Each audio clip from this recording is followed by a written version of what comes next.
1 Samuel, capítulo 7, versículos 15 ao 17.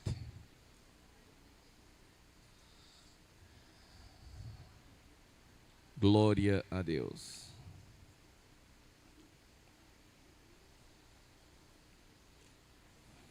Primeiro Samuel, capítulo 15.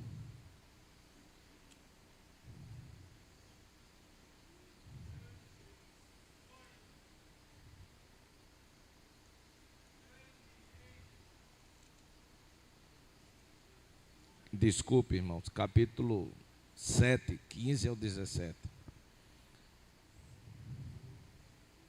Versículo 15. Julgou Samuel todos os dias de sua vida a Israel. De ano em ano, fazia uma volta, passando por Betel, Gilgal e Mispa.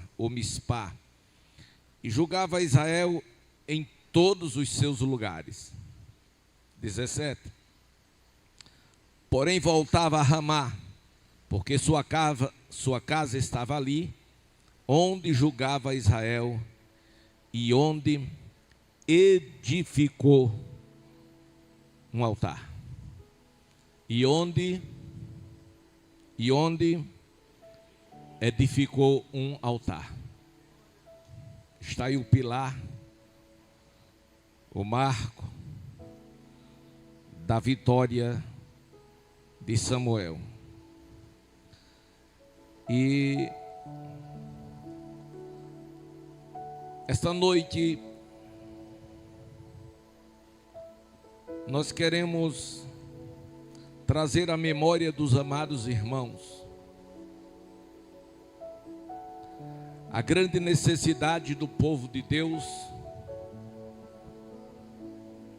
que exigia e que obrigava de Samuel a fazer o que ele estava fazendo. Como sabemos, Samuel, ele era o filho de Ana. Ana foi aquela mulher que por muitos anos sofreu um opróbrio, porque ela era estéril. Contudo, era uma mulher de valor, era uma mulher de muita fé, era uma mulher de muita coragem, e era uma mulher que não desistia. Contudo, sendo perseguida, subestimada, humilhada, mesmo assim, ela insistia. Ela ia à casa de Deus, mesmo sendo zombada. Ela não deixava, não se apartava da casa do Senhor. E o seu alvo, o seu objetivo é que aquele opróbrio fosse desfeito, que aquela maldição fosse quebrada. Até que um dia, na casa de Deus, de joelhos, entre lágrimas, chorando e pedindo a Deus um filho, o sacerdote entra. E o sacerdote, ao entrar e vê-la naquela situação, a primeira impressão que lhe veio na mente foi que ela estava embriagada. Contudo, nós sabemos que aquela interpretação errada do sacerdote foi uma permissão de Deus para provar aquela mulher. E eu diria, pastor Genival Bento, que foi a última cartada de Satanás para destruir o que havia de mais nobre na sua vida, que era a sua fé. E quando o sacerdote assim pensou, ela levantou calmamente, e a primeira palavra que saiu da sua boca foi chamá-lo de meu Senhor. Ela deu honra devida a ele, por conta da unção que estava nele. Isto é muito importante. E ela disse: meu senhor, a tua serva não está embriagada. É uma mulher atribulada. E depois que ela fez um pequeno relato da sua situação, o homem foi tomado pela presença de Deus. E ele disse: vai-te em paz, e daqui a 1 ano você chegará aqui com esta criança nos braços. Glória a Deus. E Ana foi esta mulher que Deus lhe presenteou com Samuel. E o voto que ela havia feito foi de, após o menino ser desmamado, ela entregar na casa de Deus. Ela queria que aquela criança crescesse na presença de Deus, que fosse um homem de Deus, que fosse um sacerdote de Deus. E assim foi. Todavia, irmãos, aquilo era um projeto de Deus. Na época, o sacerdote se chamava Eli. E Eli já estava velho. Você pode conferir aí em 1 Samuel capítulo 2, versículos 12 ao 17. Glória a Deus. Por Eli estar muito velho, glória a Deus, ele perdeu as forças para os seus próprios filhos, que também eram sacerdotes e que também estavam no templo. Contudo, amados irmãos, os filhos de Eli, 2 e 12, porém os filhos de Eli eram filhos de Belial, e não se importava com a casa do Senhor. Eram sacerdotes nominais, mas estavam longe de Deus. Muito pelo contrário, eles na própria casa de Deus não só profanavam no altar, mas também eles adulteravam, eles pecavam, se prostituíam. E o pior desta história era que Eli apenas os aconselhavam. Vamos dizer assim, Eli passava a mão por cima dos seus filhos. Observe 1 Samuel 2, 22 ao 27. Glória a Deus. Os filhos de Eli, era porém Eli muito velho. Os seus filhos faziam o que estavam errado na casa de Deus. E naqueles dias, a Bíblia diz, irmãos, que Deus não terá o culpado por inocente. Então eles estavam em pecado. O sacerdote ia a eles e apenas dizia: meus filhos, eu ouço o que estão dizendo acerca de vocês. Não façam isso. Ele apenas advertia, ele apenas dizia o que estavam dizendo, mas ele não se levantava para tomar uma atitude enérgica.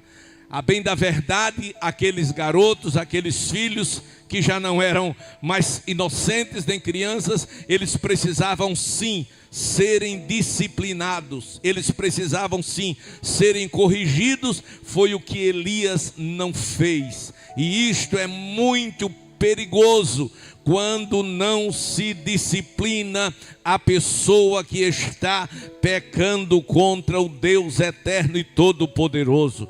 E como Eli não tomou providência, então Deus entra em ação. Glória a Deus. Irmãos, Deus espera por mim, espera por você. E se a gente que tem responsabilidade não toma uma providência, então Deus entra em ação. Vamos ver como foi que Deus entrou em ação. 1 Samuel, capítulo 2, versículo 27. Está escrito, como está escrito: veio um homem de Deus a Eli e lhe disse: assim diz o Senhor, não me manifestarei na verdade a casa, não me manifestei na verdade à casa acraseada do teu pai, estando os israelitas ainda no Egito, na casa de Faraó, eu o escolhi. Então Deus faz uma alusão ao tempo do pai de Eli e como Deus havia falado. E agora diz, eu falei com ele, agora estou falando com você. Versículo 28, eu, o Senhor Jeová, o escolhi dentre todas as tribos de Israel para ser o meu sacerdote. Ou seja, ele era o sacerdote de quem, igreja? De quem ele era sacerdote?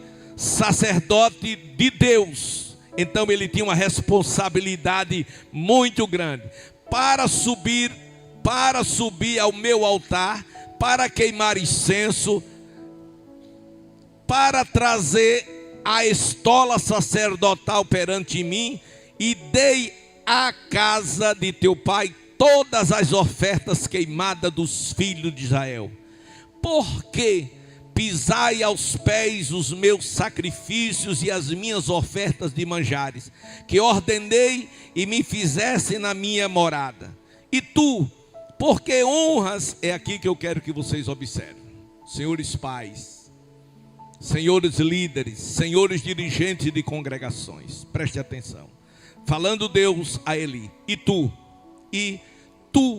porque honras aos teus filhos mais do que a mim, para que tu e eles vos engordastes das melhores de todas as ofertas do meu povo de Israel, portanto, diz o Senhor Deus de Israel, na verdade, dissera eu que a tua casa e a casa do teu pai andaria diante de mim perpetuamente, porém assim diz o Senhor, longe de mim de tal coisa. Isso era o profeta dizendo que Deus havia prometido de andar na presença dele, eles andar na presença do Senhor, mas Deus disse, longe de mim de tal coisa. Ou seja, todas as promessas, ou seguramente quase todas as promessas de Deus são condicionais.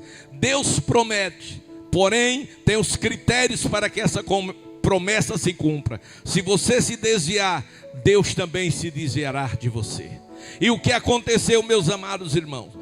Por conta do pecado, eu falei do pecado, dos crimes cometidos pelos filhos de Israel, Deus se levanta através de um profeta, repreende a Eli, glória a Deus, e na sequência, meus amados irmãos, Deus estava preparando Samuel. E aonde estava Samuel? Na casa de Eli. Ora, o que entendemos é que quem devia substituir o sacerdote Eli era um dos seus filhos que já eram sacerdote, mas os seus filhos eram indignos, e Deus não coloca ninguém indigno para dirigir o seu povo. Então foi aí que entra Samuel na história.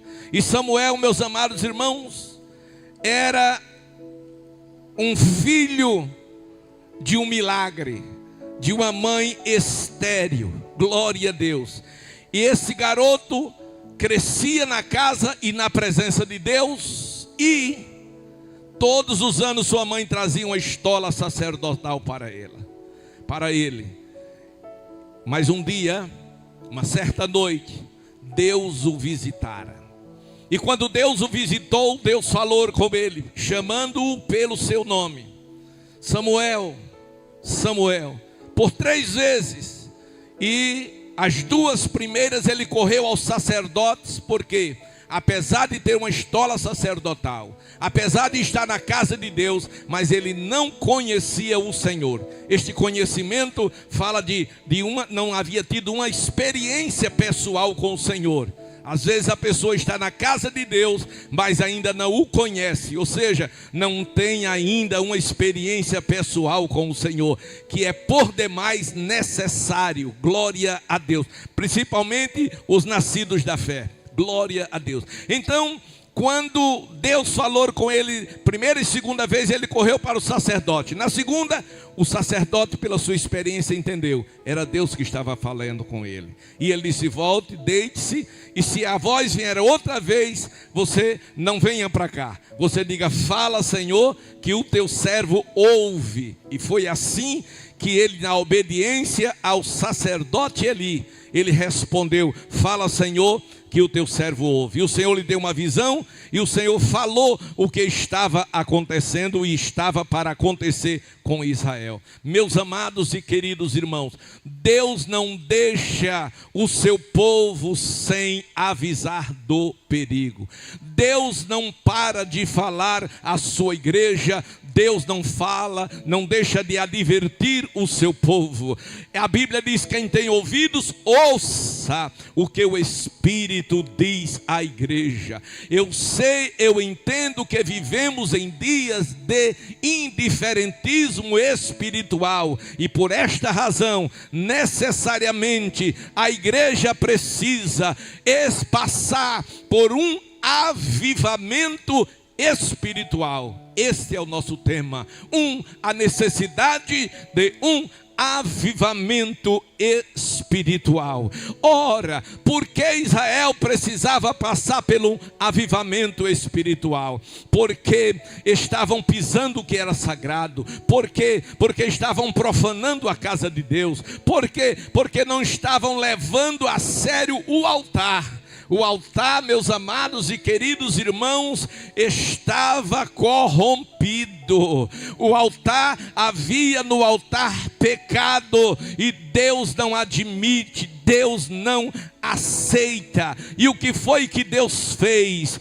Deus levantou um povo que era inimigo de Israel. Deus levantou os filisteus, e os filisteus agora fizeram guerra contra Israel.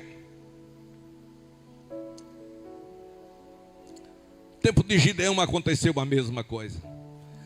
No tempo nosso, da igreja hoje, acontece a mesma coisa, coletivamente e individualmente. Às vezes as pessoas não se dão conta que estão sofrendo por um juízo de Deus, por pecados cometidos, praticados, e que estas pessoas insistem em permanecer com o pecado. Essas pessoas não têm coragem de fazer confissão sincera, não tem força de abandonar aquilo que está lhe levando para o abismo. E Deus, para salvar esta pessoa, Deus levanta, Deus permite que o mal bata de frente com ela. Às vezes é alguém que se levanta contra, às vezes é uma enfermidade que pega pelo pé. Aleluia. Às vezes é a paz que essa pessoa perde também. Existem muitas maneiras de Deus trabalhar. Glória a Deus. Então os inimigos filisteus se levantaram e fizeram guerra contra Israel. E naquela guerra, meus amados irmãos, dos filisteus contra Israel, Ofni e Finéias, que eram sacerdotes, tinham que estar na batalha. Eles estavam lá, e a batalha começou, e eles começaram a perder a guerra. O inimigo começou a prevalecer. Eu disse: o inimigo começou a prevalecer. Mas, amados irmãos, a promessa de Deus para a minha vida, a promessa de Deus para a tua vida, é você ser cabeça, não é você ser cauda. Aleluia. A promessa é que nenhum inimigo subsistirá diante de você, nem diante de mim, nem diante da igreja. E se isto acontecer, glória a Deus, nós precisamos fazer um autoexame, aleluia, para descobrir por que estas coisas estão acontecendo. E meus amados irmãos, naquela batalha, os filisteus vencem os israelitas. Glória a Deus. Capítulo 4 de 1 Samuel. Veio a palavra de Samuel a todo Israel. Israel saiu a pelejar contra os filisteus e se acampou junto a Ebenezer, e os filisteus se acamparam junto Afeca, ou Afecar. E ali, amados irmãos, foi travado a batalha. Glória a Deus. E Israel começou a perder. Israel estava terrivelmente derrotado. Mas aí alguém lembrou que eles estavam perdendo por causa da arca. Diga comigo, arca. Diga arca. O que na verdade a arca significava para Israel? A mesma coisa que o Espírito Santo significa para nós. Deixa eu dizer de novo. O que a arca significava para Israel, o Espírito Santo significa para nós. Porque a arca significava a presença de Deus. E o Espírito Santo em nós significa a presença de Deus. De sorte que o Espírito testemunha ou testifica em nós, através de nós e por nós. Está escrito. Então não esqueça. Arca, Espírito Santo. Eles foram à guerra e não levaram. O que eles não levaram para... Não ouvi. O que eles não levaram para a guerra? O que eles não levaram para a guerra, senhoras e senhores? O que foi? A arca. Ou seja, o mais importante em uma guerra, eles não haviam levado. Aí eu pergunto, por que eles não levaram a arca? Porque para eles, a arca não era tão importante assim. Por que não era tão importante assim? Porque a arca estava no templo, no lugar em que eles estavam profanando. Então a arca para eles não tinha tanto sentido. Mas vem o quê? A lembrança da história. E alguém lembrou, disse: estamos perdendo porque não trouxemos a arca. Aí vai buscar a arca. Aí foram buscar a arca. E a arca veio. E quando a arca chegou, houve um alvoroço, uma alegria muito grande. E o povo começou a glorificar a Deus. Agora sim vamos vencer. Agora a vitória vai ser nossa. A arca chegou e tal. Mas aquilo era emoção.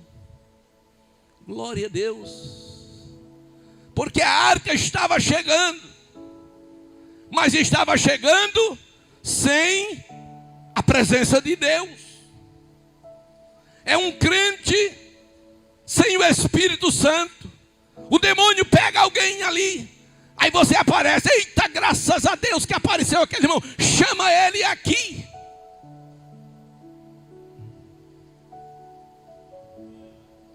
E se disser o que é capaz de ele dizer: agora não tenho tempo não, nem estou preparado, eu tenho que me preparar primeiro e não sei o que mais lá. Não, é porque está sem a arca. Aleluia. Então a arca chegou, o povo se alegrou, adorou, glorificou, magnificou a Deus. Mas o Deus da arca não estava na arca. E o pior, eles perderam a guerra e a arca foi levada. Eles perderam a guerra e a arca foi levada. E a notícia chegou. Eli estava sentado numa cadeira de balanço.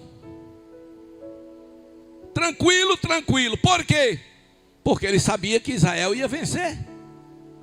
Eu lembro-me que quando minha esposa ficou muito preocupada, chorou muito, orou muito, quando Ramais atacou Israel, e ela ficou apreensiva, eu olhei para ela, dei uma palavra de consolação. Minha filha, se preocupe não. nessa batalha não vai ter nem empate, quem vai ganhar é Israel. Glória a Deus, porque está debaixo da proteção de Deus, tem promessa. Aleluia, aleluia. E agora, a arca foi levada, a notícia veio. Quem estava se balançando ali tranquilo, porque sabia que Israel iria vencer. E Deus começou o juízo por ele. Ele também era culpado. Vamos transliterar para hoje. Ele não deu doutrina à sua igreja. Ele não disse verdades que dói ao seu povo. Ele não disciplinou ninguém que estava errado. Cada um fazia o que bem entendia dentro da igreja, e eles não estão ligando para nada. Hoje não é diferente. Tem muita gente fazendo o que quer dentro das igrejas por aí, e os pastores não estão preocupados, porque a preocupação deles é outra. Mas o nosso compromisso é com Deus, para chegar no céu e não chegar sozinho, chegar com a igreja que o Senhor nos confiou.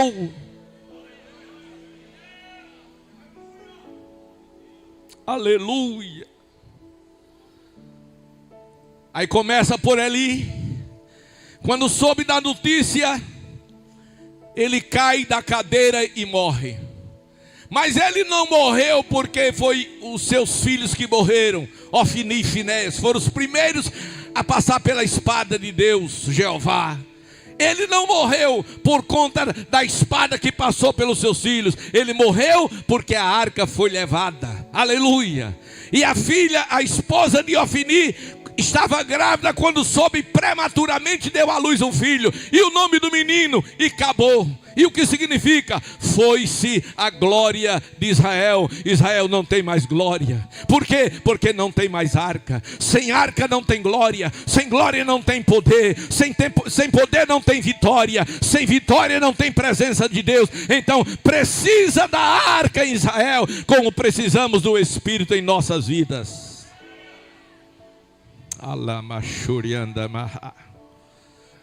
Oh, aleluia.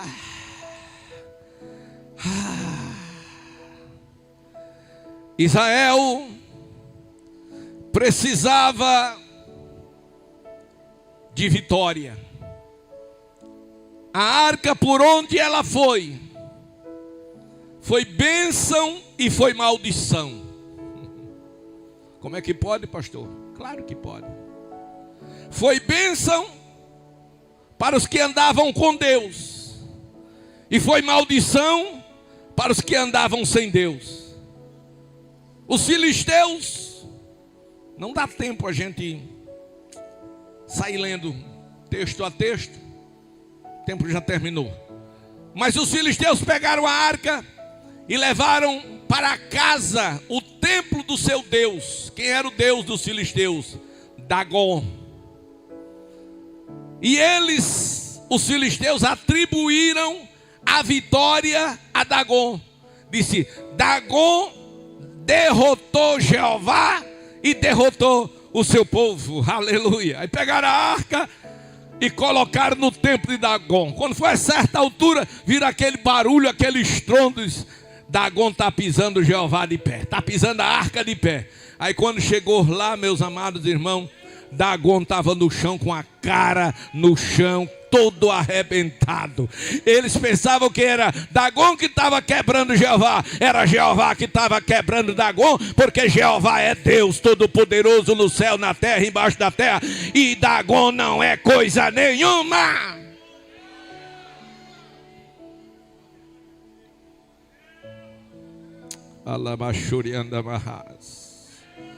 Oh, aleluia, aleluia, glória a Deus. Meus amados irmãos, depois que Dagon, Jeová acabou com Dagon, tiraram a arca de lá. Tira a arca, senão ele termina transformando Dagon em areia. Bota para lá essa arca. Glória a Deus. 7 meses esteve a arca do Senhor na terra dos filisteus. Quantos meses? 7 meses nas terras dos filisteus. Estes chamaram os sacerdotes e os adivinhadores e lhe disseram: que faremos da arca do Senhor? Que fazemos? Que devemos fazer? Fazei-nos saber como a devolveremos para o seu lugar. Eles ficaram, irmão, tão malucos da vida, que eles nem sabiam o que fazer com a arca. Até para devolver, eles não sabiam como devolver a arca. Glória a Deus. Com Deus não se brinca e de Deus não se zomba. Aleluia. Diga: de Deus não se zomba, com Deus não se brinca. Aleluia. Disseram: quando enviarem a arca de Deus de Israel, não a envieis vazias, porém enviá-las-ei a seu Deus com uma oferta pela culpa. Então sereis curados e sabereis porque a sua mão se não tira de vós. Por quê? Porque a úlcera começou a tomar conta dos filisteus. Todo mundo ficou doente. Então tira a arca daqui. Mas, amados irmãos, depois dali a arca chegou a Bet-Semes, e depois a arca chegou a Kiriat-Jearim. Glória a Deus. Capítulo 7, estamos apenas passando 7 agora, versículo 2. Sucedeu que desde aquele dia a arca ficou em Kiriat-Jearim. Tantos dias se passaram que chegaram a 20 anos. Quantos anos? 20 anos a arca fora de Israel. E toda a casa de Israel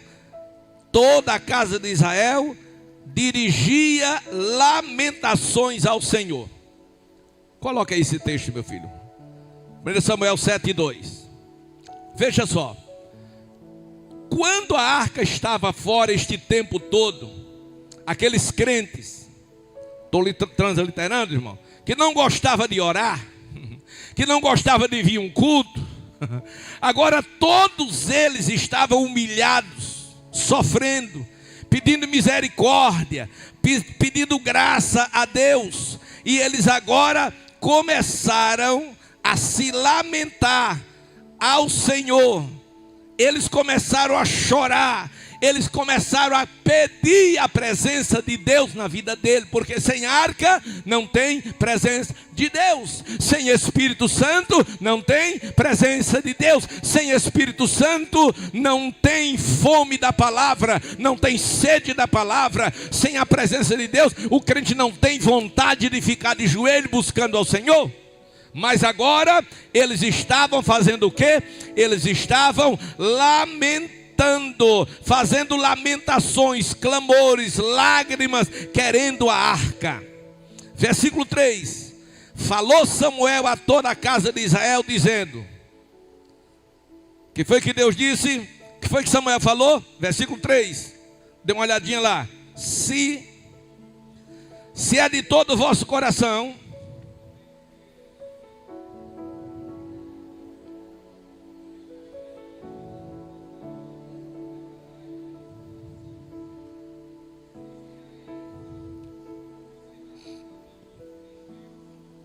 escute, dê uma paradinha aí. Veja só. Vocês estão se lamentando. Então, se do seu coração, se do vosso coração, vocês desejam que a arca volte, você quer a arca de volta? Queremos. Então tire dentro de vocês os deuses estranhos, os astarotes.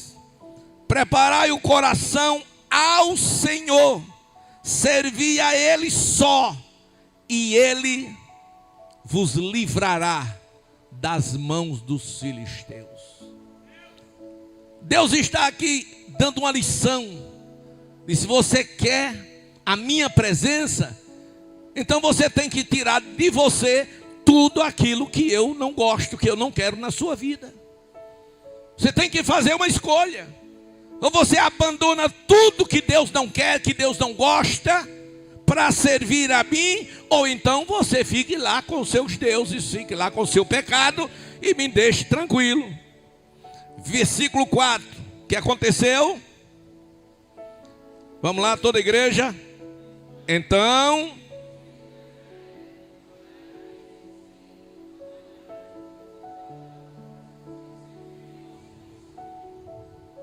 pronto. Escute. Deixa a gente pensar. Pergunto eu. O que estava impedindo a presença de Deus na vida deles? O que estava impedindo a presença de Deus na vida deles? O pecado. Lembra de Laodiceia? Onde o Senhor estava? Qual era a posição de Jesus na igreja de Laodiceia? Do lado de fora. Mas a igreja não era dele? Era. Mas o pecado estava dentro, então ele disse: eu fico do lado de fora. Eu quero entrar, mas eu só entro se você deixar. Se vocês deixarem, eu entro. Você é crente? É. Foi selado? Fui. Mas aonde está o Espírito Santo? Dentro ou fora?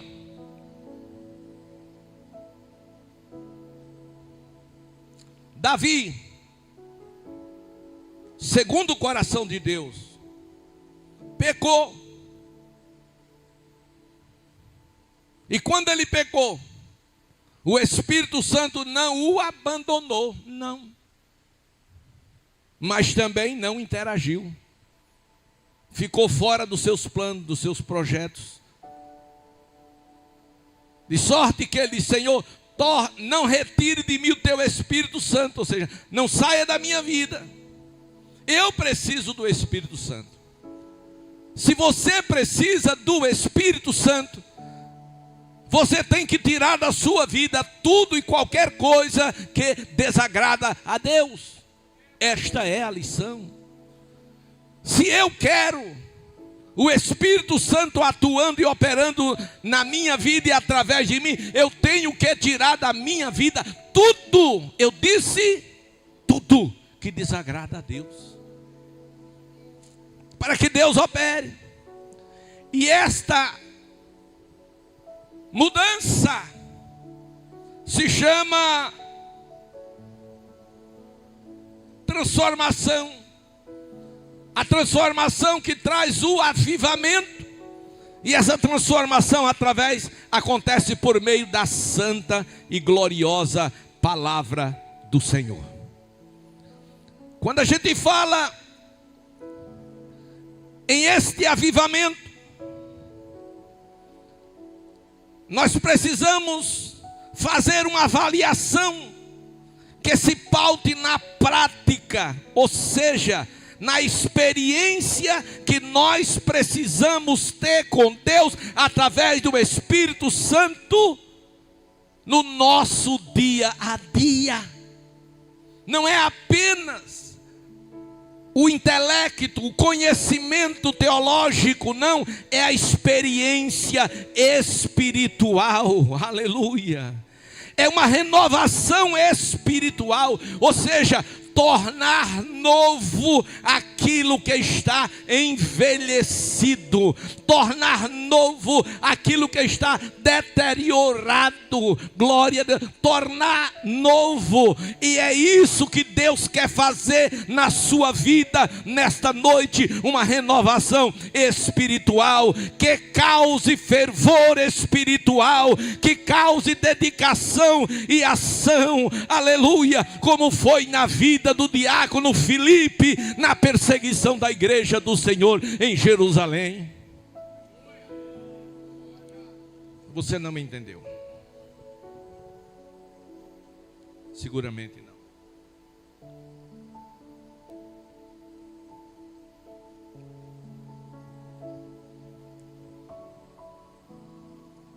O que é que eu quero para mim? O que você quer para você como cristão? uma vida monótona, uma vida sem graça, uma vida sem adrenalina. Não, irmão. Nós precisamos de uma vida dinâmica. A gente precisa dessa adrenalina, esse afã de hoje vou ganhar uma alma. Glória a Deus. De pedir a Deus oportunidades, de fazer confrontos, de sentir a presença de Deus. Não sou fanático, mas entre o fanatismo e o formalismo, eu fico com o fanatismo. O bom é tomar a linha do meio, mas entre um e outro é melhor o fanatismo. Glória a Deus. É o excesso. Glória a Deus. Então, irmãos, você já pensou um cristão? Vamos tirar a palavra cristão, está muito socializado isso. Um crente, um protestante, entra semana, sai semana, entra mês, sai mês, entra ano, sai ano, e ele não fala de Jesus nem para o vizinho dele, nem para colega de banco da faculdade. Ele não influencia a vida de ninguém. Pelo contrário, é influenciado pela vida daqueles que não conhecem a Deus. Isso é uma coisa estúpida.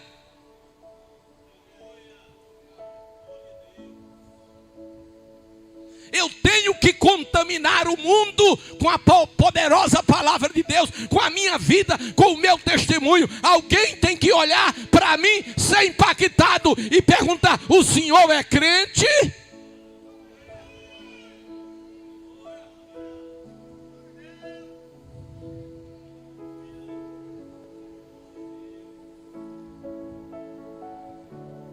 Eu cheguei em uma loja, já contei isso a vocês alguns anos atrás, acho que 10, 15 anos atrás, eu falei disso uma vez aqui. Fui trabalhar numa loja, na verdade fui transferido, era a mesma empresa. Cheguei naquela loja, tinha cerca de 600 crentes, Bento. E no meu primeiro dia de trabalho, aí chega o novo chefe, Bíblia na mão. Aí me mostraram o ambiente de trabalho que eu ia fazer. E aqui é o seu birô. Sim, senhor. Aí aqui é a Bíblia. E os folhetos em cima. Glória a Deus. Aí o supervisor disse: o senhor é crente? Eu disse: graças a Deus. Ele disse: mas não é daquela igreja barulhenta, não. Eu digo: é exatamente daquela. Pronto, já comecei pelos maiorais. Aleluia. E comecei o meu trabalho.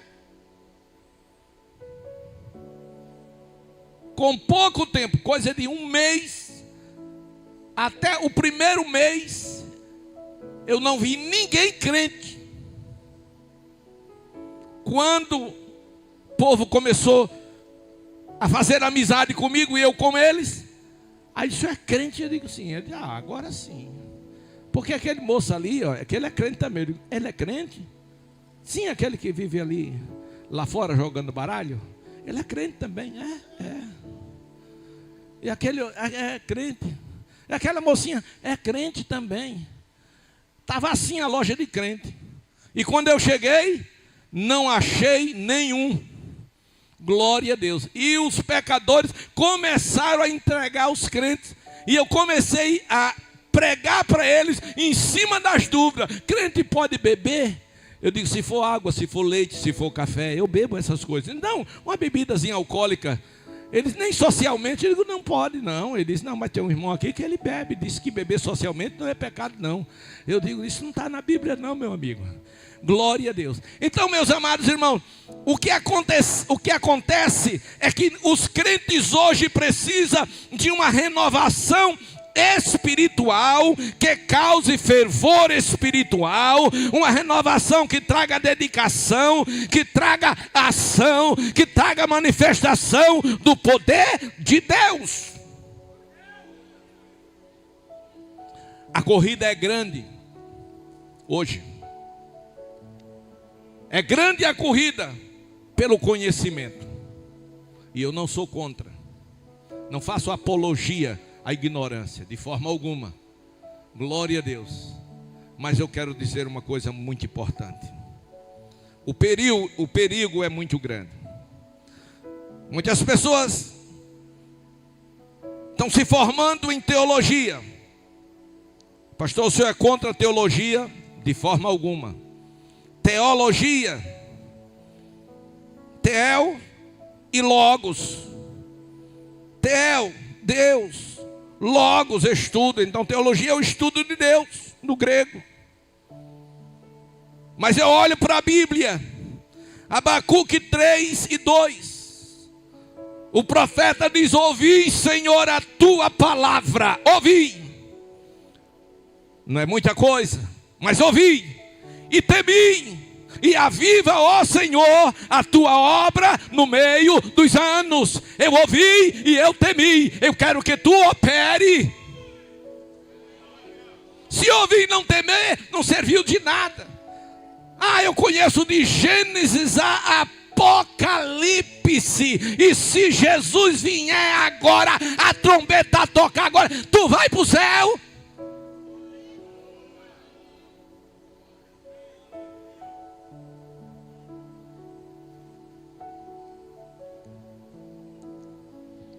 Não tem quem entenda mais de teologia do que Satanás.